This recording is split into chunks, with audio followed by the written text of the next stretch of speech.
শুভ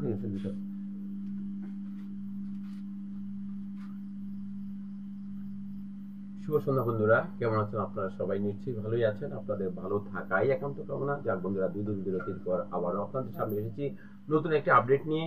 বন্ধুরা, আমার এই আপডেটটি আমার 6.5 লক্ষ এমপিভুক্ত শিক্ষক বন্ধু সকলের জন্য।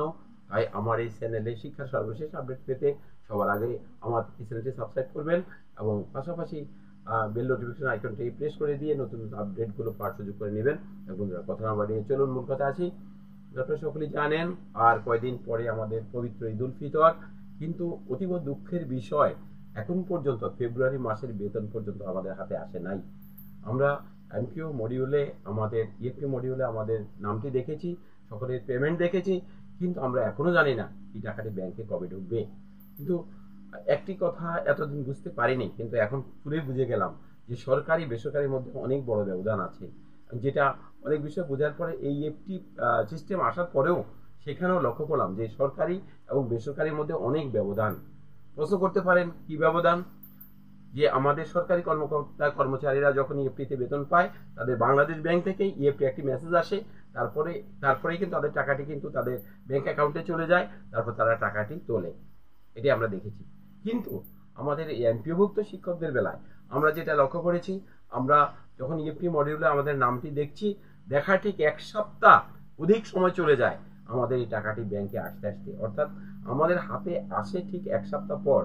তো এই যে সরকারি বেসরকারি ব্যবধান, এই ইএফটি চালু হওয়ার পরেও কিন্তু আমরা পরিষ্কারভাবে আমাদের কাছে এটা পরিলক্ষিত হলো। তাই আমি আমার মাননীয় শিক্ষা উপদেষ্টা মহোদয়, মাননীয় সরকার প্রধান, মাননীয় অর্থ উপদেষ্টা মহোদয় সহ যারা এই বিভাগে কাজ করেন, যারা অর্থ বিভাগে কাজ করেন, যারা শিক্ষা বিভাগে কাজ করেন, যেন আমরা এমপিওভুক্ত শিক্ষকরাও, আপনারা চেয়েছেন আমাদের বেতন ভোগান্তিটা যেন না হয়, আপনারা চেয়েছেন আমাদের বেতনটি যেন সরকারি কর্মকর্তা কর্মচারীদের মতো ঠিক 1 কি 2 তারিখের মধ্যে দেওয়া যায়, এটা আপনারা চেয়েছিলেন, এই জন্য আপনারা এই সিস্টেমটি চালু করেছেন। কিন্তু এখন আমাদের এই যে বিষয়টি, আমাদের যে একটি ভোগান্তি, এই ভোগান্তিটি যেন না হয়, এই বিষয়ে সবিনয়ে আপনাদের কাছে প্রার্থনা করছি। এটা যেন আমাদের অতি দ্রুত, অর্থাৎ সরকারি কর্মচারীরা যেভাবে অতি দ্রুত বেতনটি পায়, আমরা যেন পেতে পারি, এই ব্যবস্থাটি করবেন। এরপর আসেন আমাদের মার্চ মাসের যে বেতনের কথা। আমরা ইতিমধ্যে লক্ষ্য করেছি যে আমাদের সরকারি কর্মকর্তা কর্মচারীদের কিন্তু প্রজ্ঞাপন দেওয়া হয়ে গেছে যে পবিত্র ঈদ উল ফিতরের পূর্বে কিন্তু মার্চের বেতনটি পরিশোধ করা হবে। বন্ধুরা, আসলে একটি কথা ভাবতে খুব অবাক লাগে, তারা যেমন প্রজাতন্ত্রের কর্মকর্তা কর্মচারী, আমরাও প্রজাতন্ত্রের কর্মকর্তা কর্মচারী, তাহলে আমাদের মধ্যে কেন এত ব্যবধান থাকবে? আমাদের মার্চের বেতন কবে আসবে, অর্থাৎ ফেব্রুয়ারির বেতনই বা কবে ঢুকবে আর মার্চের বেতনই বা কবে ঢুকবে, এটা আমরা এখনো জানি না।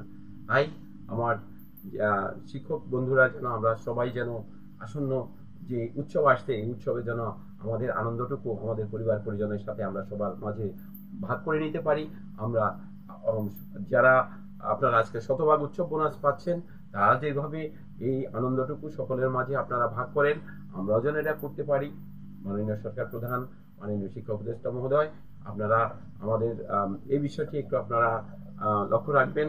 আমাদের শিক্ষক বন্ধুরাও যেন এইভাবে সুন্দরভাবে উৎসব উদযাপন করতে পারে। এবং সর্বোপরি আমি যে কথাটি বলবো, আমাদের বেতন ভোগান্তিটি যেন না হয়, এদিকে আপনি একটু লক্ষ্য রাখবেন। আবারও আমার 6.5 লক্ষ এমপিভুক্ত শিক্ষক বন্ধুদের সকলের মঙ্গল কামনা করে আজকের মতো এখানে শেষ করলাম। সবাইকে ধন্যবাদ। আবার দেখা হবে নতুন কোনো ভিডিওতে।